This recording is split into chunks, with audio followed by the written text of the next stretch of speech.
Há 4.000 anos atrás, a Babilônia era o país mais desenvolvido do mundo. Porém, também o mais idólatra, o mais feiticeiro, o mais místico. A Babilônia é aquela região do mundo onde hoje está o Iraque, com o rio Tigre, com o rio Eufrates. Para você ter uma ideia, havia tantos deuses na Babilônia que tinha uma comemoração para cada dia do ano, ou seja, mais de 365 deuses. Naquela Babilônia havia um homem chamado Abrão. Ele não acreditava em nenhum daqueles deuses.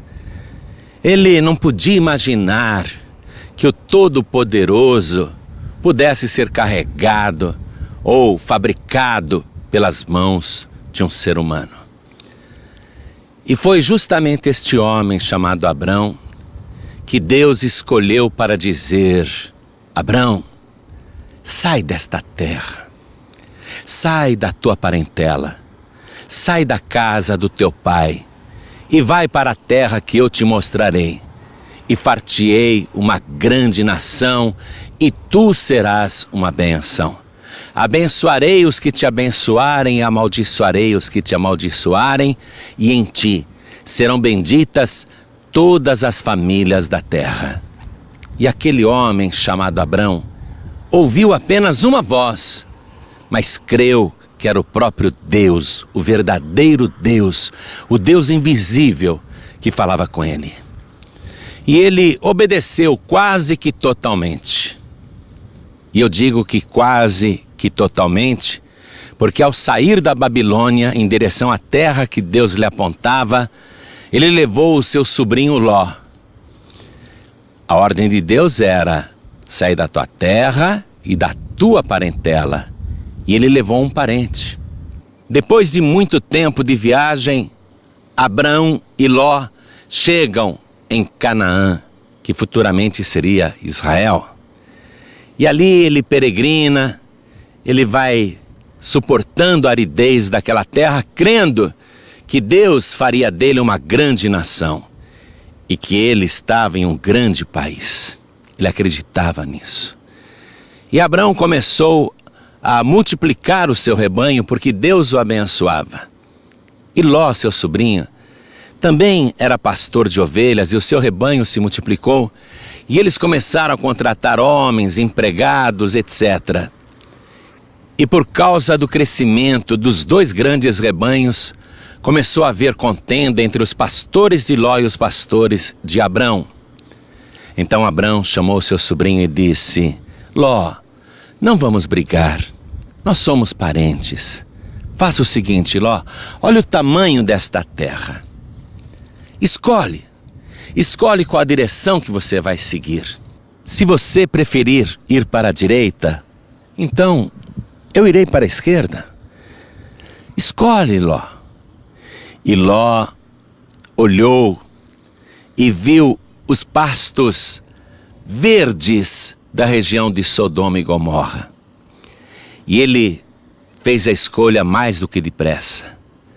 Ele decidiu habitar nas campinas, nos pastos verdejantes de Sodoma e Gomorra. E se retirou de Abrão, levando os seus pastores e o seu rebanho. Quando Abrão se viu sozinho, aquela voz, a voz de Deus, falou com ele. E mandou que ele caminhasse por toda esta terra, porque onde ele pisasse, lhe pertenceria. E Deus lhe renova todas as promessas. Abrão, apesar de aparentemente sozinho, na verdade agora ele está com Deus e finalmente obedecendo aquela ordem original: sai da tua terra e da tua parentela. Quando seu parente Ló se retirou, então Abrão estava debaixo da submissão de Deus. Abrão passa a peregrinar naquela terra e continua sendo abençoado, enriquece muito, mas ele não tem filhos. Já tem 24 anos desde que ele ouviu pela primeira vez a voz de Deus E Deus lhe havia prometido um filho, aliás, muitos filhos, muitas nações. Porém, 24 anos depois, nada havia acontecido. Mas Abraão não perdia a fé em Deus. Um dia Abraão estava sentado assim, como eu estou agora, pensando na vida. E de repente ele vê passando na estrada 3 varões, distintos, bem vestidos, porém sem nenhuma caravana. Abraão corre em direção àqueles 3 estranhos, inclina-se diante deles, em sinal de respeito, e oferece água para eles lavarem os pés, as mãos, também água para beber. Oferece descanso, oferece alimento, e aqueles 3 varões aceitam a cortesia de Abraão, e Abraão nem imagina que ele está diante da Santíssima Trindade, que o próprio Deus, numa teofania, havia descido à terra. E Abraão acolhe Deus, sem saber que era Deus. E ele prepara um verdadeiro banquete, traz muitas águas para eles lavarem os pés. E Abraão fica ali ao lado dos 3, como se fosse um garçom em prontidão. Então Deus diz para Abraão: Abraão, daqui ao tempo de uma vida, vai nascer o teu filho. E Sara dá risada, secretamente dentro da tenda. E Deus diz para Abraão: por que a tua mulher riu? E ela dizia: não, eu não ri não. Mas no íntimo ela havia rido sim, porque pensou com ela mesma: como que uma mulher de 89 anos pode ser mãe? E Deus ali mostrou que não há nada impossível. E Deus pensa com ele mesmo: eu vou ocultar a Abraão o que eu vim fazer na terra? Abraão será uma grande nação, deixe-me contar para ele o que eu vou fazer. Por que eu vim aqui? Quem eu sou? E Abraão ouve Deus dizer, aquela mesma voz lhe diz: Abraão, o pecado de Sodoma e Gomorra é tão grande que bateu no céu. E eu desci para conferir tudo isto. O Senhor falou apenas estas palavras para Abraão, não disse que iria destruir o lugar. Disse apenas que havia descido para confirmar o pecado de Sodoma e Gomorra. Mas não revelou a Abraão que ele simplesmente devastaria a região de Sodoma e Gomorra. Mas Abraão, agora Abraão, pai de multidões, Abraão, que era profeta, entrou no segredo de Deus. E Abraão fica pesaroso porque o sobrinho dele mora em Sodoma. Ló mora em Sodoma. E Abraão está preocupado com a família de Ló. E isto confirma que Abraão realmente seria uma pessoa para abençoar todas as famílias da terra. Neste momento ele está preocupado com a família do seu sobrinho Ló, mas isso já é uma vocação. Então ele se aproxima de Deus. E nós temos neste momento o relato bíblico de uma das mais sublimes histórias de intercessão humana em favor dos pecadores. Eu vou ler para você na palavra de Deus, livro de Gênesis, capítulo 18, a partir do versículo 23. Escute. E chegou-se Abraão a Deus, dizendo: destruirás tu também o justo com o ímpio?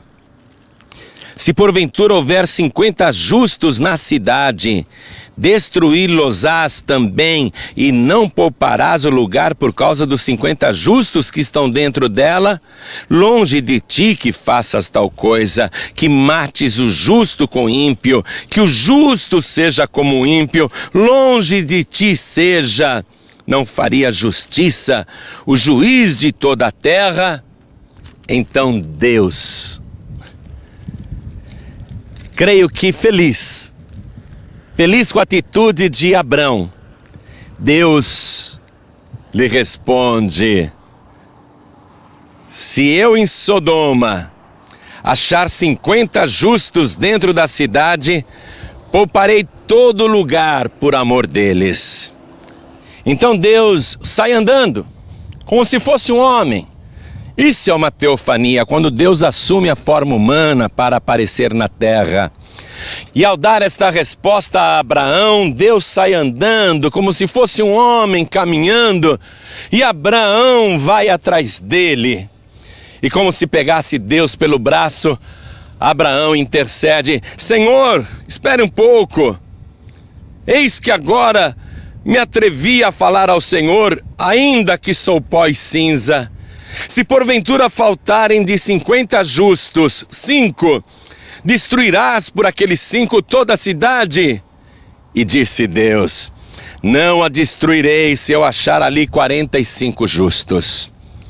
E Deus foi andando, e Abraão foi atrás de Deus, e ele intercede mais uma vez, e ele continua a falar. Ele interrompe Deus e diz: se porventura acharem ali 40 justos apenas, o Senhor destruirá o lugar? E Deus disse: não o farei por amor dos 40. E Deus vai andando, e Abraão vai atrás, e ele segura Deus, e ele diz: Senhor, não se ire o Senhor comigo se eu ainda falar. Se porventura se acharem ali 30. E disse Deus: não farei se achar ali 30. E Deus vai andando, e Abraão o interrompe, o segura mais uma vez. E Abraão diz: eis que agora me atrevi a falar ao Senhor. Se porventura se acharem ali 20 justos apenas, o Senhor vai destruir o lugar. E disse: não a destruirei por amor dos 20. E Deus vai andando. E Abraão, ele intercede mais uma vez, ele interrompe Deus, ele segura Deus, ele está muito preocupado. E Abraão, ele diz para Deus: ora, não se ire o Senhor, que ainda só mais esta vez falo. Se porventura se acharem ali 10, e disse: não a destruirei por amor dos 10. E naquele momento, a única solução para Deus era desaparecer. Porque se ele continuasse andando, Abraão continuaria intercedendo. E o objetivo de Abraão era chegar até 4 pessoas. Ou seja, a família de Ló, o seu sobrinho. Porque Ló era casado e tinha 2 filhas. Abraão queria descer até chegar em 4 pessoas. Quando ele chegou em 10, Deus aproveitou a fala de Abraão para desaparecer, porque Abraão disse: só mais esta vez eu falo contigo. Se Abraão não tivesse dito isso, ele poderia continuar a conversa. Mas Abraão mesmo colocou um limite naquela intercessão. Por isso que a nossa intercessão nunca pode ser limitada a nada, porque o nosso Deus não tem limite. Deus, ao desaparecer, apenas cumpriu a fala de Abraão, honrando o que ele disse: só mais esta vez eu falo. Se tiverem 10 ali, o Senhor vai destruir o lugar? Então Deus disse: por amor dos 10 eu não destruirei. E desapareceu. Simplesmente sumiu. E Abraão ficou sozinho e preocupado. E agora? O meu sobrinho mora lá, o que vai ser do meu sobrinho? O que vai ser da sua família? E Abraão foi dormir preocupado. Mas Deus retirou da cidade de Sodoma Ló, e também sua esposa e as 2 filhas. E depois que Deus retirou a família de Ló daquele lugar, aconteceu uma coisa inacreditável. Aconteceu uma coisa que os moradores desta região jamais poderiam acreditar ser possível. Repentinamente, desceu fogo do céu, muito fogo, e devastou as campinas verdejantes de Sodoma e Gomorra. tudo foi destruído. Ninguém sobreviveu. Todos os sodomitas pereceram. Esta região de Sodoma e Gomorra está de frente do Mar Morto, simbolizando que aqui é um lugar de morte, realmente morte. Esta paisagem, outrora verdejante, agradável, aprazível, tornou-se nesse deserto, nesse palco de destruição, porque nesta região não havia temor de Deus. Todos foram consumidos. Alguém poderia dizer que injustiça. Sim, mas ali não havia nem 10 justos. E Abraão disse: não faria justiça o juiz de toda a terra? Sim, Deus fez justiça. Deus não foi injusto com ninguém. Pode ser que muitas pessoas não acreditem nesse relato bíblico da destruição de Sodoma e Gomorra. Mas eu acredito.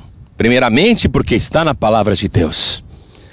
E depois porque o Senhor Jesus, o próprio Deus, quando veio a este planeta e a este mesmo país, cerca de 2000 anos depois de Abraão, o Senhor Jesus referendou esta história, quando ele disse assim para as multidões: lembrai-vos da mulher de Ló.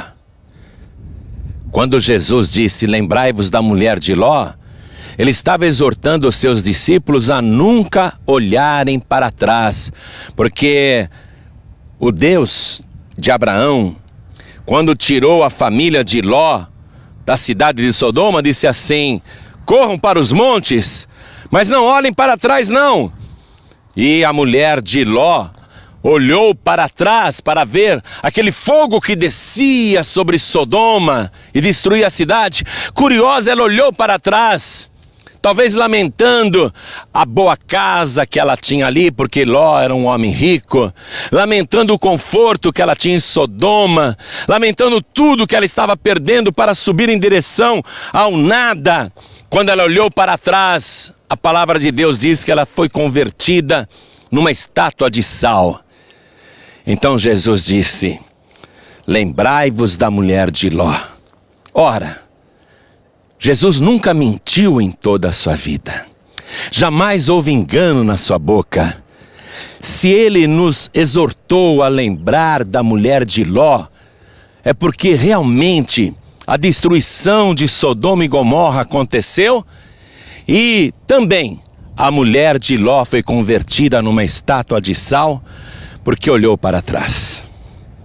Neste momento, eu quero, primeiramente, incutir em você o temor do Senhor.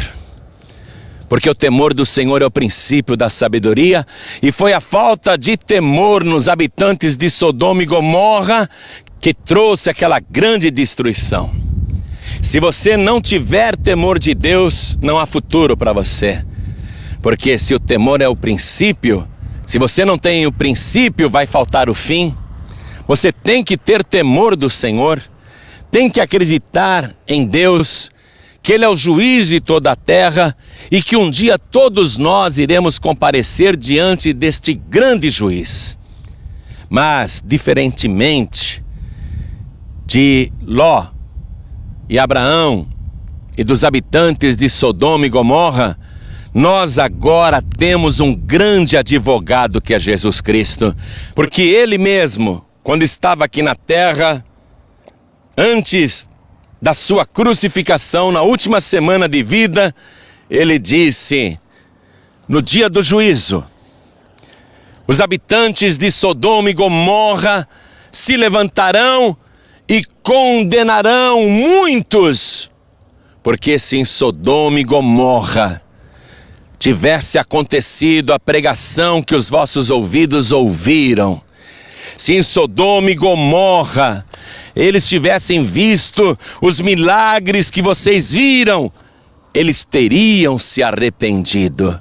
Você vê como o Senhor Jesus confirma a destruição de Sodoma e Gomorra?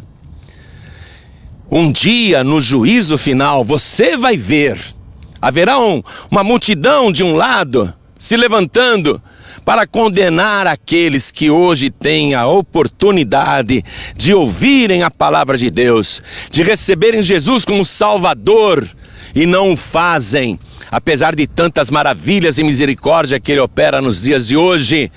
E aquela multidão no dia do juízo vai se levantar e dizer: nós somos os moradores de Sodoma e Gomorra. Os nossos corpos foram carbonizados, mas nossas almas estão aqui e nós reclamamos justiça, porque não tivemos a oportunidade de ouvir uma pregação que nos levasse ao arrependimento. Nós não tivemos a oportunidade que muitos tiveram de ver sinais, prodígios e maravilhas através do nosso Deus. Nós queremos clemência, nós queremos perdão. Eu não sei te dizer se com esse argumento os moradores de Sodoma e Gomorra irão livrar suas almas, mas Jesus garantiu que eles, com este argumento, condenarão a muitos. Meu querido e minha querida, chegou a hora da verdade. Se aproxima a hora do juízo. Você vai continuar assim, indiferente? Pecando cada vez mais? Os pecados se acumulando um sobre o outro? O que você está esperando? Que os seus pecados batam no céu? Deixe Deus indignado? Você está esperando o quê? Chegou a hora, meu querido e minha querida, de você se arrepender, mudar o seu estilo de vida e receber o Senhor Jesus como teu único, suficiente, exclusivo e eterno Salvador, para que quando chegar aquele grande dia, o dia do juízo, quando o juiz de toda a terra fará justiça, você seja absolvido, absolvida pelo sangue de Jesus. O livro da vida será aberto. E se o teu nome estiver ali registrado, então você não entrará em condenação, ainda que tenha praticado pecados tão terríveis quantos os dos habitantes de Sodoma e Gomorra. Se você entregar tua vida para Jesus agora, todos os teus pecados serão perdoados e o teu nome registrado no livro da vida. Quer fazer isto agora? Quer receber o Senhor Jesus como teu único, suficiente, exclusivo e eterno Salvador? Então, aí onde você está, coloque a mão direita sobre o teu coração e ore assim comigo. Meu Deus e meu Pai, o Senhor é o grande juiz de toda a terra. E eu ouvi a tua palavra. Sei que a minha alma eterna terá de prestar contas a ti. E nesse momento, eu já presto contas. Eu sou um pecador. Vamos, diga isso para Deus. Diga: eu sou uma pecadora. Reconheço os meus pecados, a minha culpa, mas eu creio que Jesus Cristo é o meu advogado e que Ele intercede por mim. Eu creio que Ele é o meu único, suficiente, exclusivo e eterno Salvador. Diga para Deus: escreva, Senhor, o meu nome no livro da vida e não permita que jamais dali o meu nome seja arriscado. Me sustente nesta vida para que eu chegue até o fim, para que eu persevere até o dia da minha morte ou até o dia da tua volta gloriosa. Por Jesus Cristo, o meu único, suficiente, exclusivo e eterno Salvador para todo sempre. Amém. Continue assim com seus olhos fechados. Deixa eu fazer uma intercessão por você. É isto mesmo. Nesta região onde Abraão intercedeu pela família de Ló, eu quero interceder por você e por tua família. Continue com seus olhos fechados. Deixe-me orar. Meu Deus e meu Pai Todo-Poderoso, não faria justiça o juiz de toda a terra? Meu Deus, nós não somos justos, porém justificados pelo sangue de Jesus. E esta pessoa recebeu agora o Senhor Jesus como único, suficiente, exclusivo e eterno Salvador. Eu te peço, meu Pai, escreve agora o nome desta pessoa no livro da vida. E quando chegar o dia do juízo final e os livros das obras forem abertos, eu quero que esteja registrado que hoje esta pessoa recebeu o Senhor Jesus como único Salvador. E quando abrirem o livro da vida para conferir, lá estará o nome desta pessoa. Meu Deus querido, salva esta vida e salva também a sua família. Neste local de intercessão pela família, eu suplico agora por todas as famílias do Brasil, por todas as famílias de Portugal, por todas as famílias da Ilha da Madeira, por todas as famílias de Angola, por todas as famílias de Moçambique, por todas as famílias de Guiné-Bissau, por todas as famílias de Tomé e Príncipe, por todas as famílias de Cabo Verde, por todas as famílias de Macau, e onde estiver uma só pessoa que fala a língua portuguesa neste grande planeta, eu intercedo por ela e pela sua família. Salva, Senhor, salva, eu te rogo, eu te suplico, livra de toda destruição e do lago de fogo e enxofre, que é o mesmo fogo que desceu sobre Sodoma e Gomorra. Livra esta pessoa do destino final reservado para o diabo e seus anjos e para todos aqueles que não têm temor do Senhor. Salva, meu Deus, é o que eu te peço e já te agradeço, no nome do Senhor Jesus, assim seja feito. Amém, Senhor. Graças a Deus. O Senhor te abençoe e te guarde. O Senhor faça resplandecer o seu rosto sobre ti e tenha misericórdia de ti. O Senhor sobre ti levante o seu rosto e te dê a paz.